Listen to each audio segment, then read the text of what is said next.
to watch this match between Jake Beardsley on Esper Goryos against Luna on 3-color Lamplight. 5-color Lamplight? It's always so hard for me to gauge how many colors it really is once Leyline Binding gets into the mix. Right.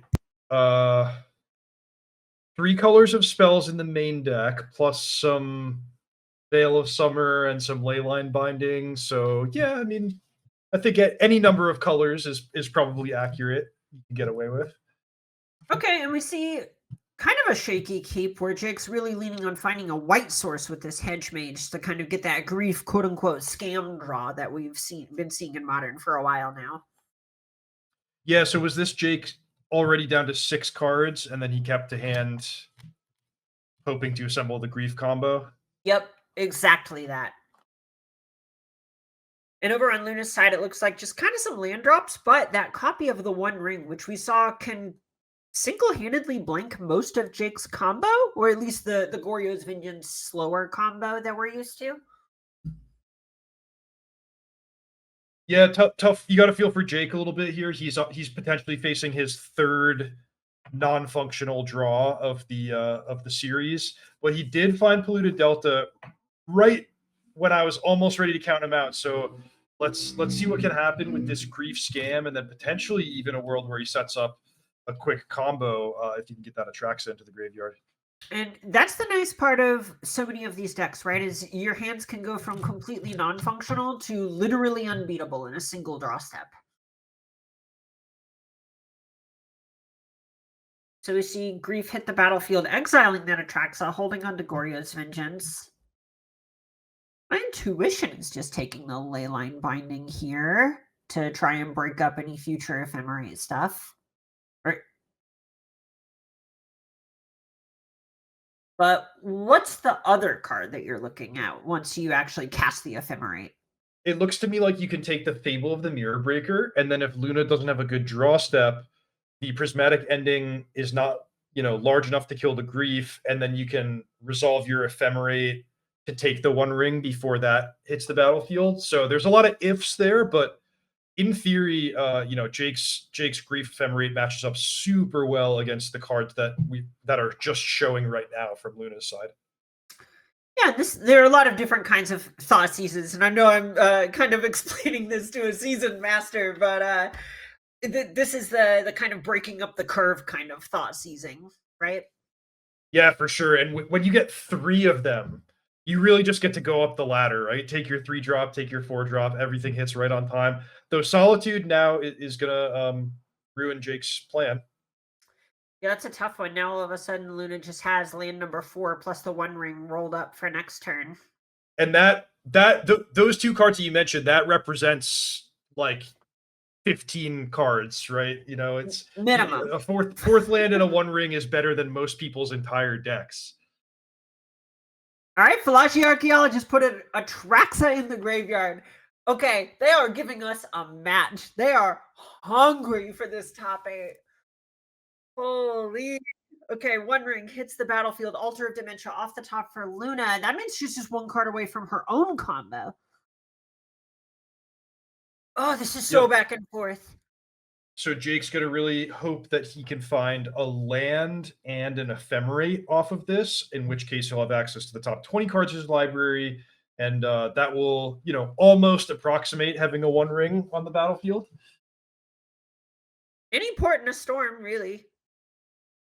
Well, okay. Oh, he found it. Yeah, Flooded Strand, Ephemerate, Touch the Spirit Realm, Grief, the cards picked up off of Atraxa. Not going to be any attacks this turn, given that protection from the One Ring. But Ephemerate's going to at least see a few more cards.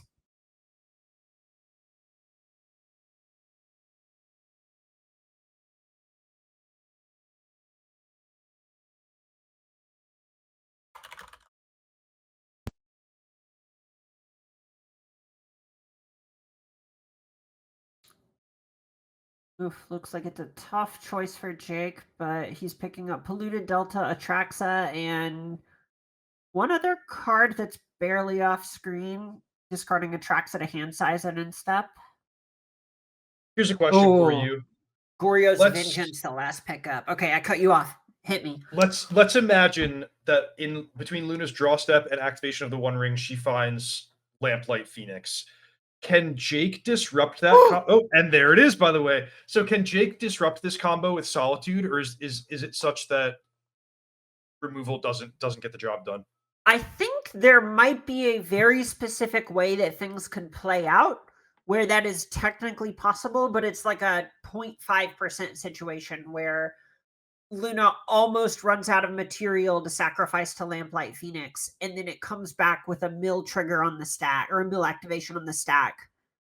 I guess even then, Alter can sack to mill more. The Phoenix just wouldn't come back. But I think it's pretty likely now that we see Luna cast Alter, cast this Lamplight Phoenix. I think this might be it. I was lucky enough earlier to have Luna brick a little bit and be 9-ish cards short of decking me. So we know this combo isn't fully deterministic, Right. but I do like her odds from here. Yeah, I do too.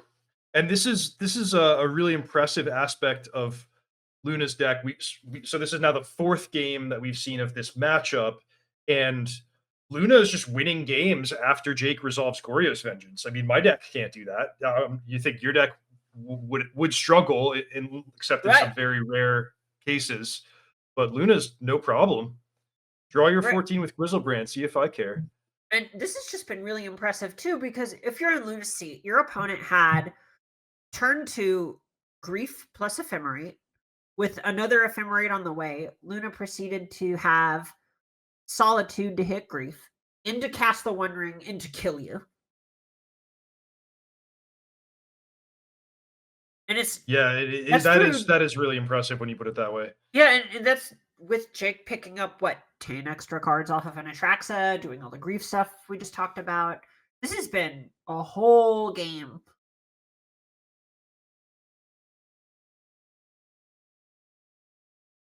All right, and you can see Jake popping out Luna's graveyard. Or excuse me, that's our wonderful producer enlarging the graveyard so we can get a better look here. Well, Jake watched the conclusion of your match against Luna, so having been in that seat, I'm sure he's not going to concede. Just see how the cookie crumbles here.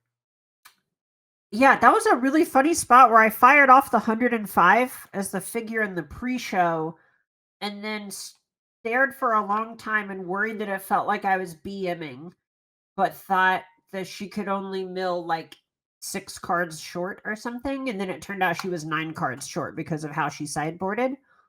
And it feels kind of awkward to make people play it out sometimes. But when you're playing for stakes, like a free run in, or a free top 8 berth, effectively, you really have to take every advantage that you can.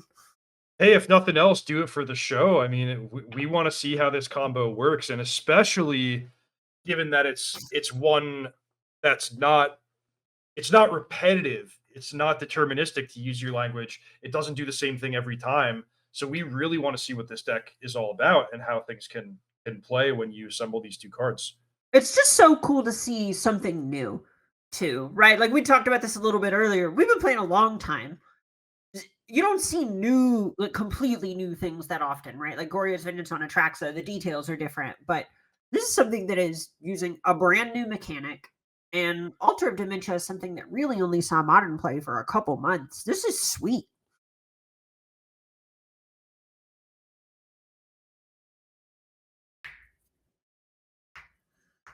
So has Luna has transitioned to milling Jake at this point. So that's probably a good sign. Yeah, there's a certain degree where you just need to add up the number of times you can collect evidence for and then divide that, or excuse me, multiply that times 3. And once that hits more cards than your opponent has in their deck, then you just get to go ahead. Wham bam, thank you, ma'am.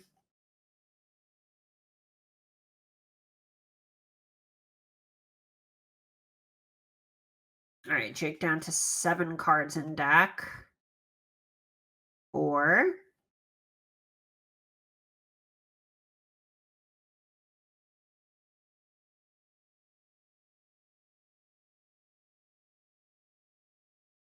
One. And now this is a spot where theoretically, Luna doesn't even have to activate it anymore. I don't think Jake could deal 15 damage with only taking one card out of his library. Yeah, certainly looks good to me. And here it is, upkeep ephemerate. I will take 0 cards off my Atraxa.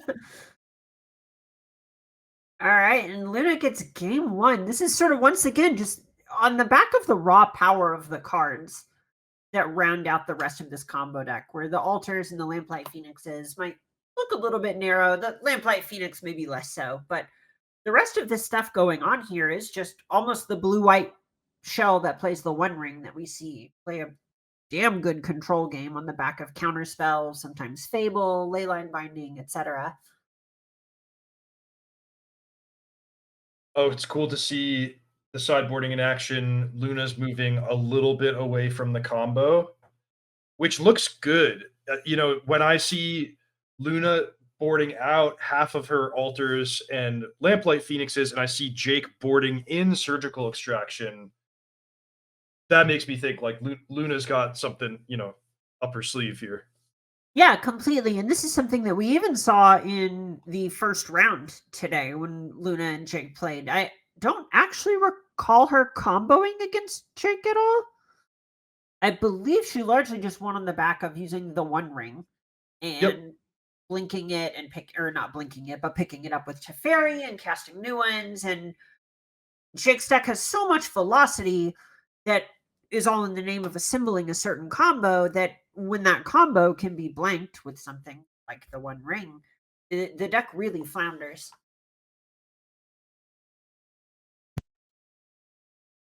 Turn the Earth, which I guess could be a graveyard hate card, or what else is that? Do you gain some life? Yeah, largely it's gaining life here.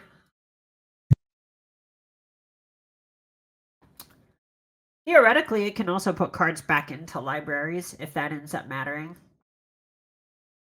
Feels like that could matter for Jake. Jake wants to do that, buy himself another turn after the combo, but Okay, and it looks like Jake has a couple of lands, that Teferi, Time Raveler, and a Philology Archaeologist. I'd imagine he ends up keeping it. yeah, this is a lot of potential in this hand.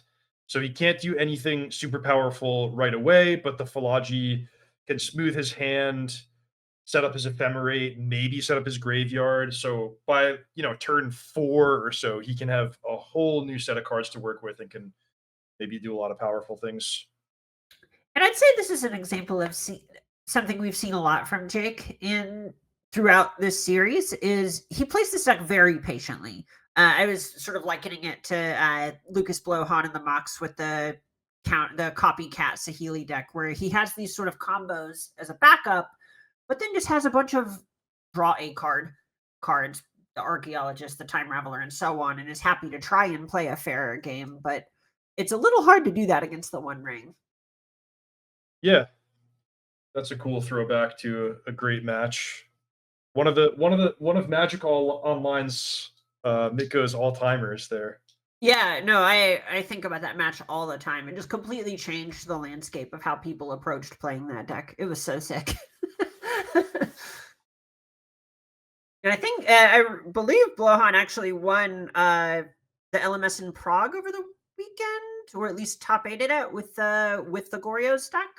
That's right. Yeah, he was first seed after the Swiss. I think he Okay, ended up going out yeah, in the top 8, but that's what it was. In these Veil of Summers, you kind of talked about this being a classic battle of Veil of Summer versus Teferi here. Luna may be about to get a little punished for not shocking in Temple Garden.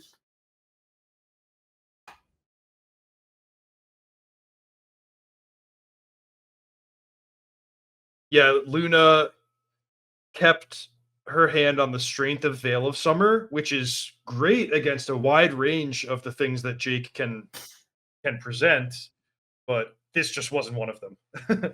That's one of the things that's so tricky about playing against Goryo's Vengeance is that there's a huge range of what they can do in a game, and it's hard to prepare for all of it at once. You're absolutely correct. I mean, at the very least, Veil of Summer could theoretically be, add a fifth mana to your copy of the One Ring to ensure that it resolves. Something that you'll see a bit more in Legacy Storm decks, for example. So you start your turn by casting Veil of Summer into the Right. Teferi and then play the One Ring. Yeah, that could certainly come up, especially because the Force of Negation was taken off of Philology Archaeologist, so that's known. Yep, exactly. That is just sitting face up in Jake's hand. All right, Thundering Falls being found off Lorien revealed. Luna going ahead and just trying to thin out all the lands that she can here. There's part of me that's a little surprised she didn't want to do the 5 mana motive that Lorien revealed, but it's possible that just doesn't look like that's what this game is going to be about. Ooh, Ephemerate with Grief. Yeah, Really, Luna's at risk of losing all of her cards. which is a bit, I don't want to say funny, but Teferi's already kind of blanking most of them.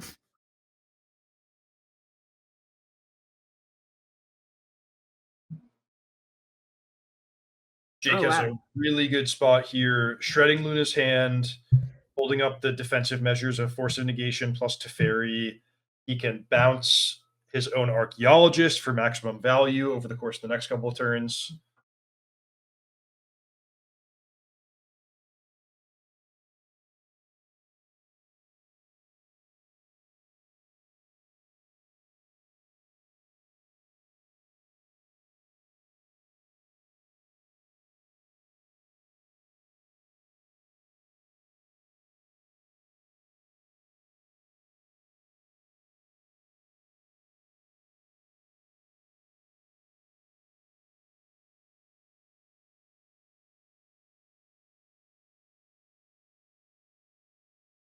All Okay, right.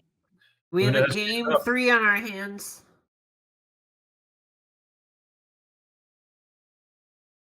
Last game of the evening, one way or another. Yeah, Winner it you, all comes Carmen, down to this. Yeah. in the But top 8. whoever loses here is not out of the tournament. For any fans of yours, for any fans of whoever ends up falling here, y'all still get to play another week to try and lock up a slot in the top 8. The whole tournament format here is play till you win 2 or play till you lose 2. And if you win 2, you're in the top 8. If you lose 2, that's worse. I feel like I'm the real winner here as I get to play potentially the maximum amount of Magic. I get That's true. a third night to play before we settle our top 8. I know. We have to. Like, I need you to top 8 so we can get our best of 3 of 3 in. Yeah, I'll try my hardest. Oh, I got faith. I got faith. You just dust off your blood crypts or overgrown tombs, and they won't know. Okay, so here's that fair draw that we kind of expected to see from Luna's side. Bit less reliant on Veil of Summer. Having the luxury of the play is nice. So this is Counterspell, Teferi Time Reveler, the One Ring, and Leyline Binding backed up with lands. I can see that the play draw is shaping up to matter a lot because Jake has turn 2 discard Atraxa and then turn 3 Goryo's Vengeance, but Luna, in theory, is going to be prepared with Counterspell. Though there's definitely a world where she could make the judgment call to play Teferi here, and that's what she does is going on this turn is going to have a huge impact on the way the game goes. Yeah, and you can see the merit of both sides, right? Because you generally want to try and develop your threat or your planeswalker sooner, because that means it's going to accrue more value the turns it's on the table. And you can see Teferi hit the stack here, saying, all right, well, if Jake has the combo, he's got me. Yep. To be brutally honest with you, I think I would make the same choice as Luna. It's easy to see, to say from our perspective of seeing the hands. You can shout at your computer screen, "Oh, play it safe, leave up your counter spell." But I think faced with the information that Luna has, it's turn 2. There's absolutely no reason to believe Jake has or doesn't have certain cards. I think making a good assertive play like this where you can capitalize on weakness from the opponent, it's just good magic. Yeah, I completely agree with you. And this is something that you and I have been lucky enough to share the booth with you a few times now in the last few weeks, and something that we've talked about a lot when it comes to playing these sort of counterspell versus combo cat and mouse games is what's changing for me if I hold my mana up. And we see that Luna has this Teferi, has this One Ring. These are these expensive spells you have to commit mana to. She's going to be in the exact same spot next turn, just hoping to draw more lands. These leyline bindings aren't doing a ton unless you let Jake get some sort of combo off anyway. So I agree with you. I really like just kind of planting your flag, saying, all right, I need to get something going here.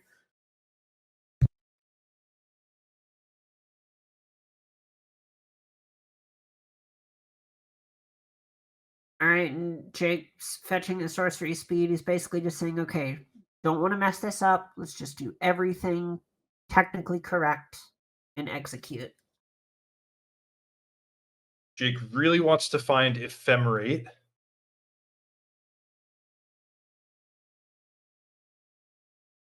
And at the very least, this will get Teferi off the battlefield. This is maybe the first time we've seen a Goryo's Vengeance creature attack in this matchup. Yep, definitely. Most of the time, Luna has protection for everything via the One Ring. But yeah, Teferi's going down this time. And what else can Jake accomplish this turn? Ephemerate is the best thing he can do.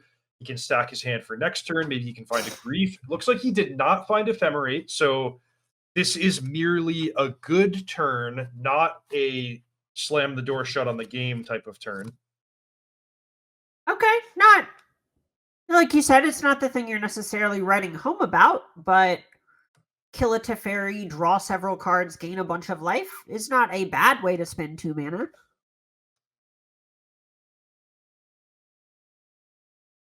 You know, if you're in Lunacy, you got to feel like you've gotten away with something here. Yeah. Hey, I get to play another turn. All right, no takebacks. Pass, And you then promise? Force of Negation was not revealed. So I imagine Luna's gonna make the judgment call to just play the One Ring and see what happens from there. Try to battle back some of the cards, equalize the card advantage that Jake earned in the previous turn. Yeah, I agree with you. This is a spot where we've seen Luna really just commit the One Ring and say, look, your combo can't even do anything against this. You can't deal damage. You can't use grief against me. If you've got to check for the One Ring, this is going to get countered at some point. Show me. And it doesn't. It resolves. She gets protection. She draws a preordain with it and passes the turn.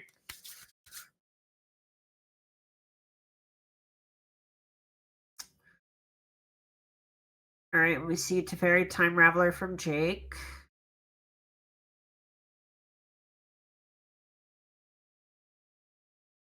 Bounces the One Ring, which is not one of the best feelings on the planet.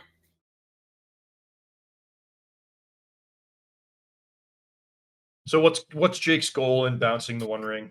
At this point, it's basically just trying to deny Luna cards. Because every turn she gets to untap with it represents an extra card every turn after that, which is the real kicker. It's not just that it is 2 cards next turn, it is that it is 3 cards the turn after that. It also just forces Luna to have another shields down moment to spend 4 mana casting it, which is pretty tough. And here we can see Luna just decides to commit Leyline Binding on Teferi Time Raveler and hold up Counterspell instead. Yeah, so she has decided not to go shields down. I'm not going to replay the One Ring. Instead, I'm going to hold up Counterspell, maybe play the One Ring on 6 mana next turn. And this is some of the cool leveling stuff you could see come up in these sorts of Magic matches that are super high level, where Luna might even say, oh, Jake would do that because he drew Force of Negation or some sort of interactive spell. When in reality, it was just a tempo play.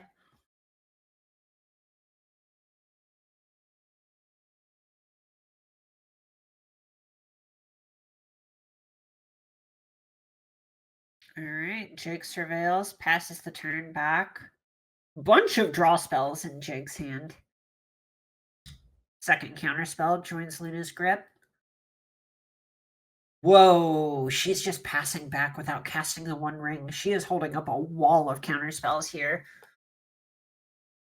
Yeah, what do you think is going to happen with that subtlety? Is that there to try to hit a grief or a Philology archaeologist, or is Luna just going to use it as a flash threat? What do you expect I to see? I could see it on grief, I think. It's really so one of the nice things here is that subtlety can kind of run diversion for counterspell. Normally, whenever your opponent plays a grief, you're priced into using the counterspell on the grief because that's what it's going to take anyway. But now subtlety gets to basically buy a turn against a card like grief, and then Luna can cast the One Ring and make grief be bad if Jake decides to put it on top of the library, which Jake, knowing that she has it, might be priced into bottoming grief, which doesn't feel very good either.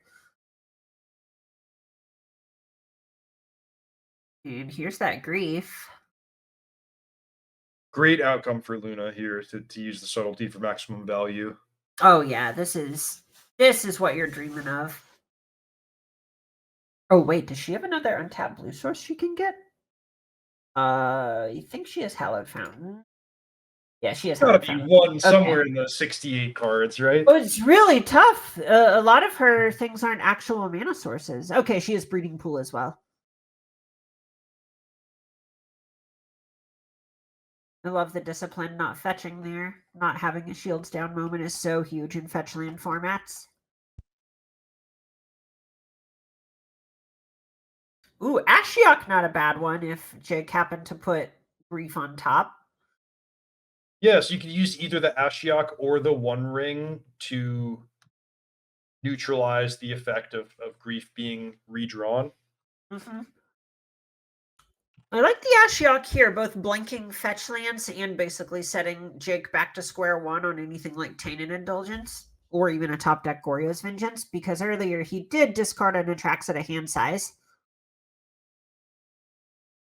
Not for nothing. I mean, three or four activations of that Ashiok in a long game like this, maybe mix in an Altar of Dementia at some point. That is a way. I mean, I don't know if it's going to win the game, but it could put a squeeze on Jake, make him feel a sense of urgency. Right, this is a spot where earlier we even saw how it's possible for Jake to just get decked out the old-fashioned way. He has a bunch of stuff that lets him draw cards, but in some ways that just takes cards out of his deck. Easy discard of Marsh Flats against an Ashiok. The tricky part of that discard is, answering the question of do you want the Atraxa in the graveyard? But he Mm. says no. I've got 6 lands on the battlefield. I'm gonna play my 7th and cast it. Oh, wow. Evoking Grief. He's trying to pave the way for a hard cast Atraxa here. Wow. Okay. Oh, this might not work out. Wow, what a game. Yeah, really cool What stuff. a game. Okay, so we see Counterspell hit the Grief. Then that means Atraxa is actually going to hit the battlefield. Its trigger's going to resolve. Wow, wow, wow, wow. Okay, looking at a ton of cards. Atraxa, a pair of Ephemerates, pair of Gristlebrands, pair of Teferis. Wow, take a hit the poker tables with that kind of action. But now having to figure out what card of each type to take is not easy.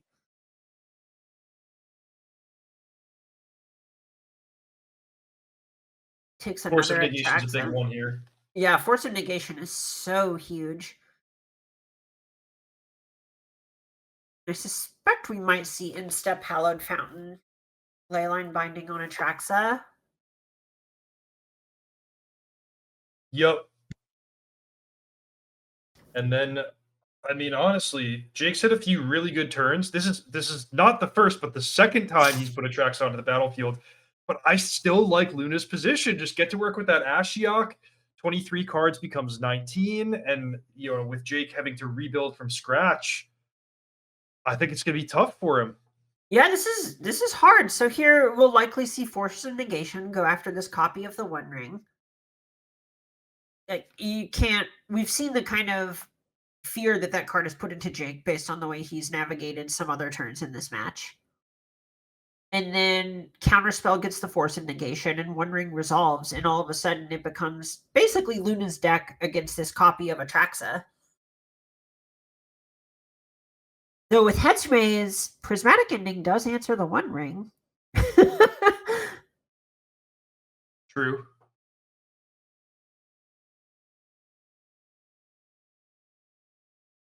Oh, wow. This is Force of Negation, maybe exiling Atraxa? Yeah, I see Jake's cursor This kind is of like hard. hovering between the two cards. It is hard because Jake really has to think about like not just what's the best play in this snapshot of the game. He has to think about what is his plan, how is he going to deal 20 damage and get the win. Right, yeah, all of a sudden, this is a spot where he's just running out of ways to deal damage pretty quickly.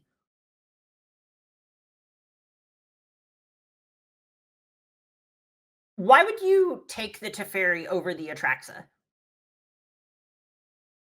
Why would you keep the Teferi in your hand? Yes, yes, yes, yes, yes. Um, it might just be like a little bit of discouragement of the Atraxa doing what you need it to do because Luna's deck is so full of removal spells like Leyline Binding and Solitude that you're not hopeful that Atraxa is going to stick around and get to attack.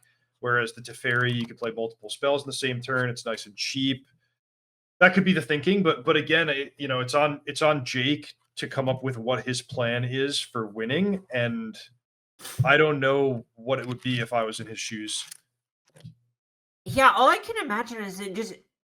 I would guess he has a plan with the cards in his hand. So we see Teferi minus on Leyline Binding with the Atraxa under it. That means this is just a 3 Oh, mana that's a good one. Atraxa. Okay. And now we have all of these ways to blink the Atraxa once Luna goes to Leyline Binding it again. Yeah, that's a great answer. So rather than just tapping 7 for a new Atraxa, Jake prefers to get the old one back, and Luna has Leyline Binding, but Jake has multiple ways to blink it. So having the 4 mana open puts him, he judges in a better position to win the battle than if he had just tapped out for the new one. Yeah, this is wow. These games are so hard.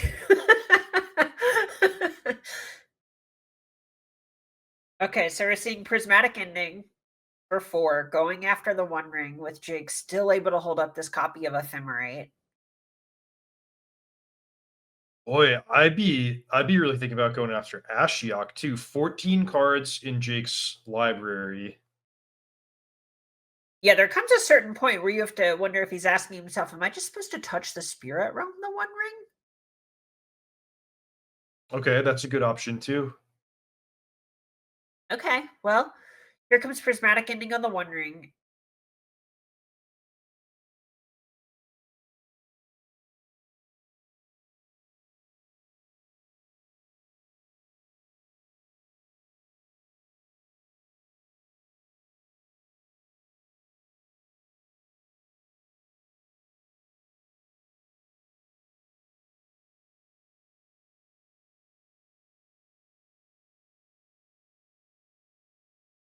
Land, not what the doctor ordered for Luna. God, what a game! Can we just?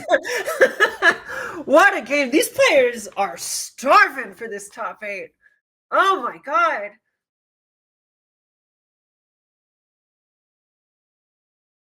Okay, and here's that 5 mana Lorien revealed.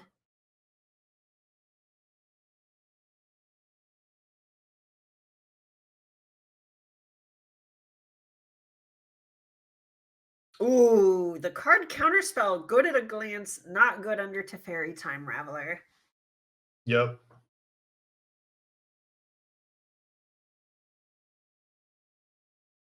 You know, another copy of Lorien revealed doesn't look so bad. There's a certain degree where Luna just has so many cards that Jake has to answer. Oh, look at this. The Leyline Binding doesn't go after the Atraxa. Luna's not going to walk into that trap. Instead, hits the Teferi, freeing up the counterspell. I like it. Oh. Oh, this game is so sick. Oh, this game is so sick.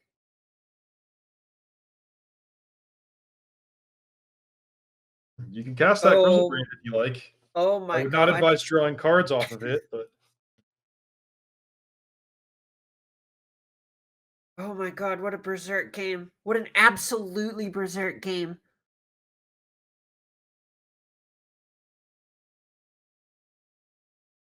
Yeah, okay, here's Counterspell on Touch the Spirit Realm. But Jake does have the backup copy. and then if you're in Jake's position, are you going to kill the Ashiok or put Luna Uh, on a 2-turn clock? I kind of feel like you're priced into killing the Ashiok. The Ashiok taking more cards out of your deck is just so much. You theoretically get more turns of attacking. I think. Okay, no. Just face is the place.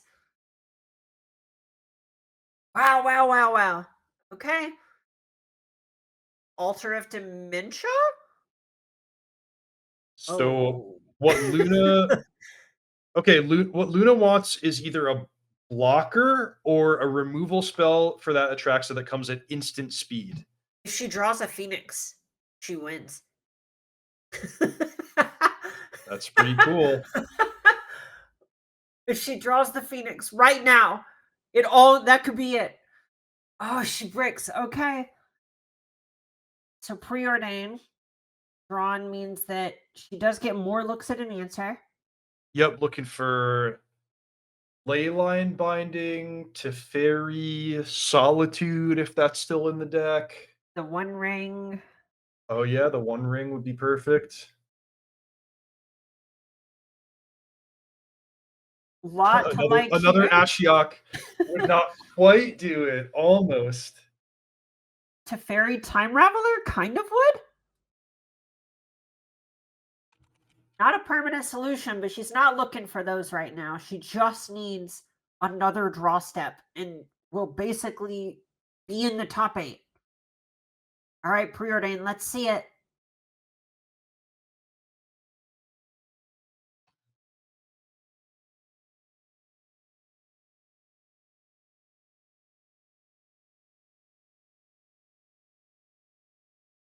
Prismatic Ending, Eagles of the North.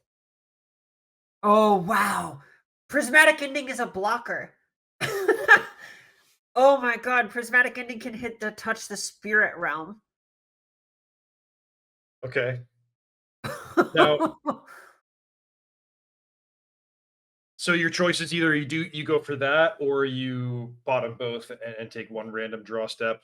Yeah, Now, if the subtlety hits the battlefield, there's still a little bit more that can happen, which is Jake can search for a discard outlet to bin his Grizzlebrand, bring it back as a haste attacker with the Goryo's Vengeance. you're totally correct.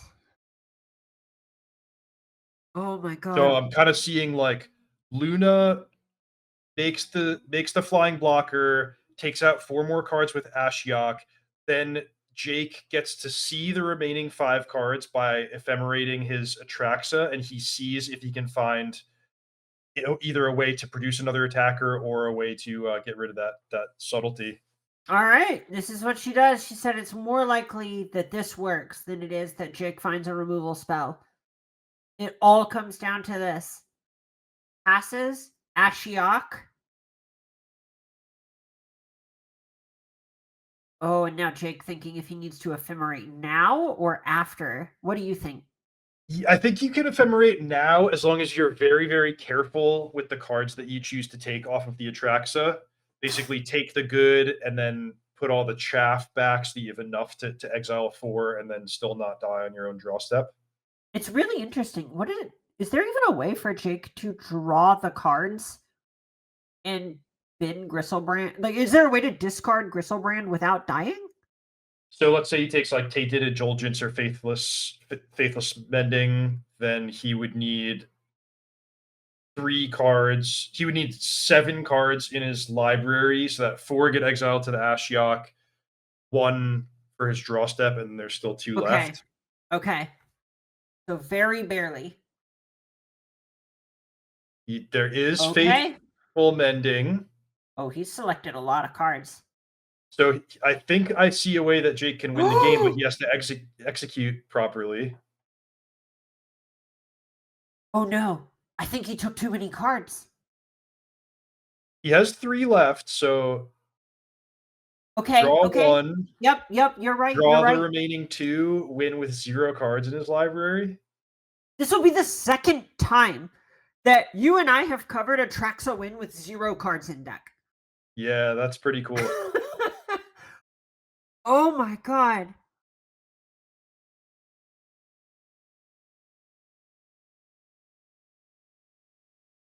Okay, so He has to cast the Grief because there's not enough black cards remaining in his deck. just in case. Just in case. I like it. I like it a lot. Boy, and look at the game ending with the Altar of Dementia on the battlefield. Like, if Luna had 1 more mana to play that, then Jake is not free to make these plays because of fear of being decked. Game was just so close in basically every way you can imagine. Oh my god. Unbelievable. So with this block, when we go to damage, we are going to see Jake Beardsley, Pro Tour Lord of the Rings champion, lock up a spot in the top 8 of MTGO Masters. Oh, what a match. That was unbelievable. Yeah. Yeah, really fun night of play across the board, but really, like, that final game was the cherry on top of it all. That it's hard to get better than that.